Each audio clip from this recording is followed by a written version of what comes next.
Computer. इसका परिचय। Computer शब्द की उत्पत्ति कंप्यूट शब्द से मानी जाती है, जिसका अर्थ है गणना करना।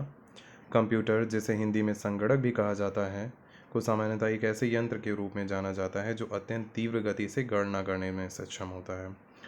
क्योंकि सबसे पहले जब इसका आविष्कार हुआ था तो इसका प्रयोग सर्वप्रथम क्या करता है, सर्वप्रथम इसका प्रयोग गणना करने में ही किया जाता था।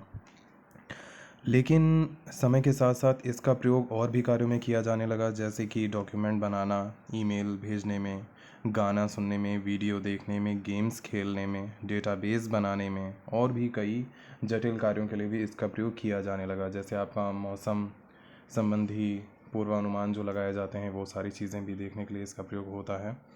ठीक है, अब बात आती है कंप्यूटर के पूरे नाम के बारे में। पहले भी इसके बारे में बताया जा चुका है कंप्यूटर का पूरा नाम क्या और इसके फुल फॉर्म के बारे में, तो इसको आप अच्छे से पढ़ लेंगे। Computer, common operated machine particular used for technology, education and research, यानी सामान्य या आम तौर पर संचालित एक ऐसी मशीन जिसका विशेष रूप से प्रयोग किस में होता है, तकनीकी और शैक्षणिक अनुसंधान।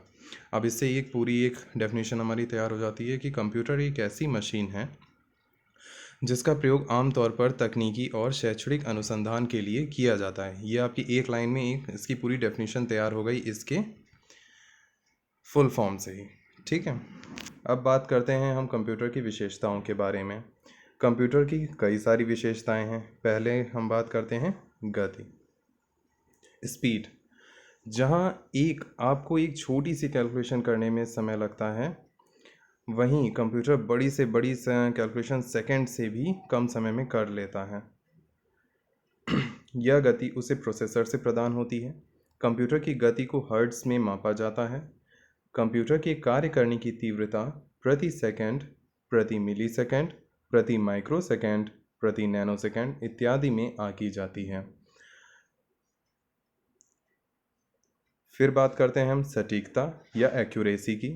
त्रुटि रहित कार्य करना, यानी पूरी सटीकता, एक्यूरेसी के साथ किसी भी काम को पूरा करना कंप्यूटर की दूसरी विशेषता है। कंप्यूटर द्वारा कभी कोई गलती नहीं की जाती। कंप्यूटर हमेशा सही परिणाम देता है, क्योंकि कंप्यूटर तो हमारे द्वारा बनाए गए प्रोग्राम द्वारा निर्दिष्ट निर्देश का पालन करके ही किसी कार्य को अंजाम देता है। कंप्यूटर द्वारा दिया गया परिणाम गलत दिया जा रहा है तो उसके प्रोग्राम में कोई गलती हो सकती है जो मानव द्वारा तैयार किए जाते हैं। इसका मतलब क्या है कि कंप्यूटर खुद से कभी कोई गलती नहीं करता। या तो हम उसे निर्देश गलत देते हैं, तब वो हमें आउटपुट के रूप में जो रिजल्ट हमें देता है वो गलत प्राप्त होता है, या फिर जिस प्रोग्राम के द्वारा हम किसी कार्य को करा रहे हैं या करवाया जा रहा है उससे, उस प्रोग्राम में कोई त्रुटि है, उस प्रोग्राम में कोई गलती, कहीं कोई फॉल्ट है, तो उसकी वजह से हमारा जो रिजल्ट आ रहा है उसमें कुछ कमी दिख रही है। ठीक, फिर बात करते हैं स्वचालित। इसका तीसरी विशेषता है कंप्यूटर को एक बार निर्देश देने पर जब तक कि कार्य पूरा नहीं हो जाता है, वह स्वचालित या ऑटोमेशन रूप से बिना रुके कार्य करता रहता है। उदाहरण के लिए, जो कंप्यूटर से प्रिंटर को 100 पेज प्रिंट करने की कमांड दें तो पूरे 100 पेज प्रिंट करने के बाद ही रुकेगा। इन सभी कार्यों को करने के लिए प्रिंटर को निर्देश मिलते हैं, वह उन्हीं के आधार पर उनको पूरा करता है। यह निर्देश कंप्यूटर को प्रोग्राम सॉफ्टवेयर के द्वारा मिलते हैं। हर काम को करने के लिए अलग प्रोग्राम या सॉफ्टवेयर होता है।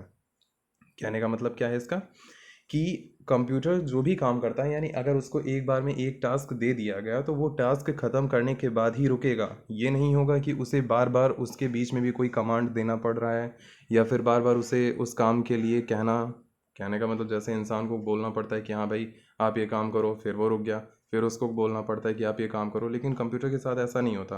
वो अपने आप जो भी उसको एक बार टास्क दे दिया गया, वो चाहे जितना भी बड़ा काम हो, वो ख़त्म होने के बाद ही रुकेगा, जब तक कि वो अपना आउटपुट के रूप में रिजल्ट एक ना दे दें।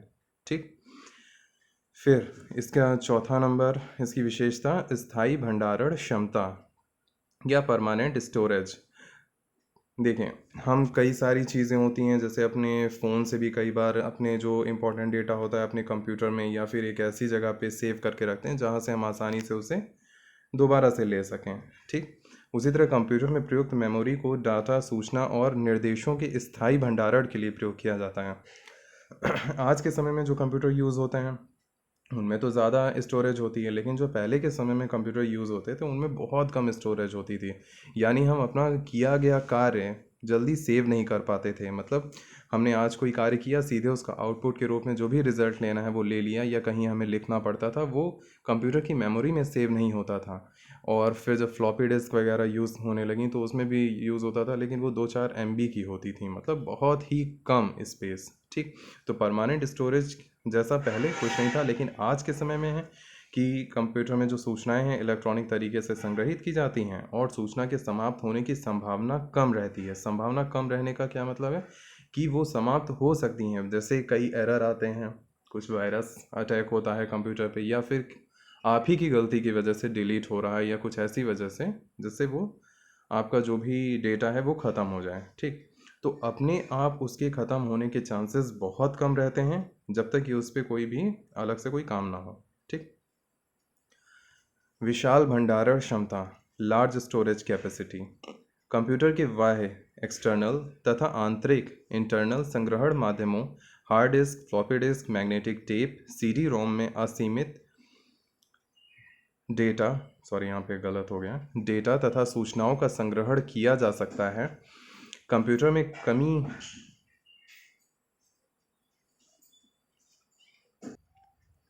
कंप्यूटर में कम स्थान घेरती सूचनाओं का संग्रहण किया जा सकता है, अतः इसकी भंडारण क्षमता विशाल तथा असीमित है। इसमें सही कर लीजिएगा, ये कमी नहीं कम होगा।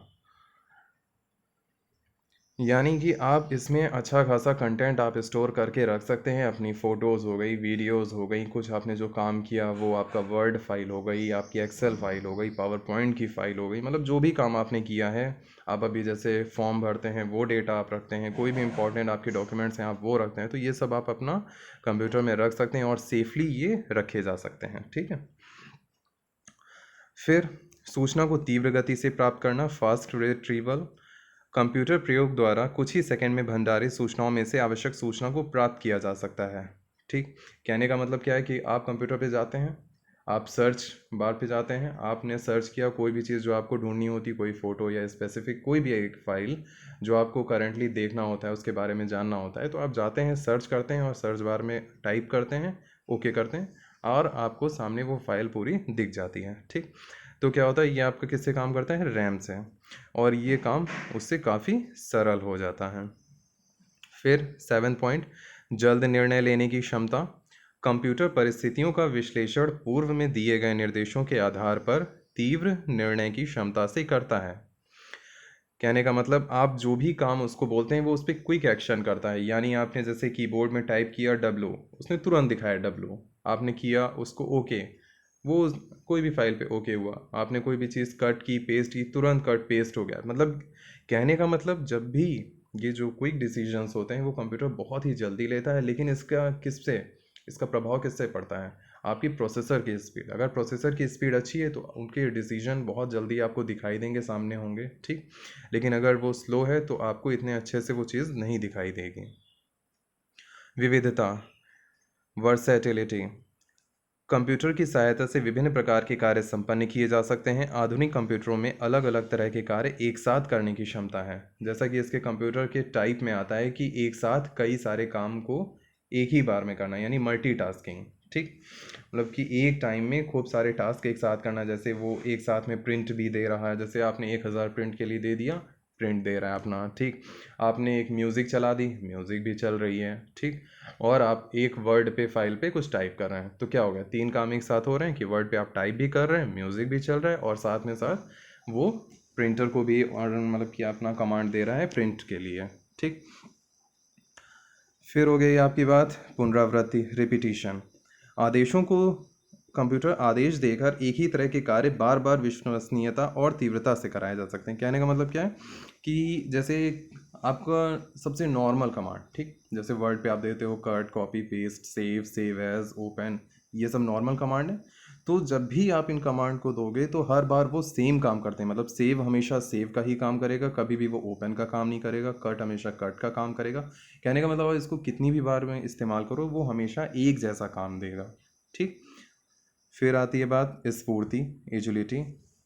कंप्यूटर एक मशीन होने के कारण मानवीय दोषों से रहित है। बिल्कुल। मतलब वो कभी थकता नहीं, इसे थकान तथा बोरियत महसूस नहीं होती और हर बार समान क्षमता से कार्य करता है। कहने का मतलब क्या है कि किसी भी इंसान को कोई काम दे दो तो वो क्या करेगा, करता रहेगा 8 घंटे 10 घंटे। एक लिमिट है उसकी करने की कि हाँ 8 10 घंटे के बाद में वो काम नहीं कर सकता। मतलब उसके बाद उसका दिमाग थक जाएगा, शरीर थक जाएगा, वो काम नहीं कर सकता। लेकिन कंप्यूटर के साथ ऐसा नहीं होता है। कई कंप्यूटर ऐसे होते हैं जो कभी ऑफ ही नहीं होते। ठीक, मतलब हम तो अपने जैसे घर के और ऑफिसेज के या फिर अपने कॉलेज के कंप्यूटर होते हैं उनको ऑफ कर देते हैं, शट डाउन कर देते हैं। लेकिन कई कंप्यूटर ऐसे होते हैं जो बिना रुके काम करते ही रहते हैं। जैसे कौन सा, सोचिए। आपका गूगल, जैसे आप गूगल में कोई सर्च करते हैं, आप चाहे रात में 2 बजे सर्च करिए, चाहे दिन के 2 बजे करिए, चाहे कभी भी, उनके जो डेटाबेस में कंप्यूटर हैं वो ऑलवेज एक्टिव रहते हैं। मतलब 24/7 एक्टिव रहते हैं, कभी भी वो बंद नहीं होते। तो वो भी कंप्यूटर हैं जो हमेशा चलते रहते हैं और कभी बिना कोई थकान, बिना कोई बोरियत के आपको रिजल्ट देते रहते हैं। आप कुछ भी सर्च करिए, आपको अवेलेबल कराते हैं। ठीक, गोपनीयता, सीक्रेसी। पासवर्ड के प्रयोग द्वारा कंप्यूटर के कार्य को गोपनीय बनाया जा सकता है। पासवर्ड के प्रयोग से कंप्यूटर में रखे डेटा और कार्यक्रमों को केवल पासवर्ड जानने वाला व्यक्ति ही देख या बदल सकता है। कहने का मतलब क्या है, आप जैसे अपने फ़ोन को लॉक करके रखते हो कि आप ही खोल सकते हो उसे। जैसे बायोमेट्रिक लॉक हो गया, आपका फिंगरप्रिंट लगती है तो बायोमेट्रिक लॉक हो गया, काफ़ी सेफ हो गया कि मतलब कि आपके अलावा कोई भी दूसरा उस फ़ोन को नहीं छू सकता। वैसे ही आपका कंप्यूटर, जैसे आप कोई पासवर्ड उस पर डाल दो तो जो भी फाइल हैं उनको एक्सेस करने के लिए उस पासवर्ड की ज़रूरत पड़ेगी, और पासवर्ड जिस व्यक्ति को पता है वो आराम से, आसानी से उस फाइल को एक्सेस कर सकता है, देख सकता है, उसको चेंज कर सकता है। ठीक, कार्य की एक रूपता, यूनिफॉर्मिटी ऑफ वर्क। बार बार तथा लगातार एक ही कार्य करने के बावजूद कंप्यूटर के कार्य की गुणवत्ता पर कोई प्रभाव नहीं पड़ता है। मतलब कई बार, मतलब कि अगर आपका कंप्यूटर काम कर रहा है, क्या ऐसा तो है नहीं कि हाँ 2 महीने 4 महीने 10 महीने काम किया उसके बाद वो फिर नहीं करेगा, कि ऐसा हो जाएगा कि हाँ अभी सेव करने में वो हो रहा है, अभी सेव हो रहा है और कुछ टाइम बाद वो सेव नहीं होता। कहने का मतलब कि जो काम वो तब करता था वही काम आज करेगा। बस ये ज़रूर हो जाता है कि उसकी क्वालिटी पे कोई जैसे कहा ना गुणवत्ता, इस पे कोई प्रभाव नहीं पड़ता है, बस उसकी स्पीड पे फ़र्क पड़ता है। कि जैसे जैसे आपकी फ़ाइल बड़ी होती चली जाती हैं, आपके सॉफ्टवेयर बड़े होते जाते हैं साइज़ में, लेकिन जो उसका हार्डवेयर है यानी जो उसका रैम है, जो सारी चीज़ें हैं वो सारा सेम रहता है। तो उसकी वजह से फ़ोन आपका, सॉरी, आपका कंप्यूटर क्या होता है, स्लो होता जाता है। जैसे आपका फ़ोन ही ले लीजिए, उसे आप अच्छे से समझ लेंगे। जैसे फ़ोन पहले के टाइम में आते थे, ठीक, उनमें बहुत कम रैम होती थी। मतलब 512 MB रैम हो गई या 1 GB रैम हो गई, बहुत होती थी। ठीक, तो तब के टाइम में आज के टाइम के सॉफ्टवेयर उस पर चलेंगे नहीं चलेंगे। और आज के टाइम में जैसे होते हैं तो आज में वो आराम से चल जाते हैं। तो क्या हो गया कि काम वो वही करेगा, बस ये क्या हो जाएगा कि वो स्लो हो जाएगा। ठीक है, आज बस के लिए बस इतना ही। कल में हम कंप्यूटर की सीमाओं के बारे में पढ़ेंगे। फिर आप लोग इतना ये अच्छे से याद कर लीजिएगा, हम इसकी PDF अभी भेज देंगे। ठीक है।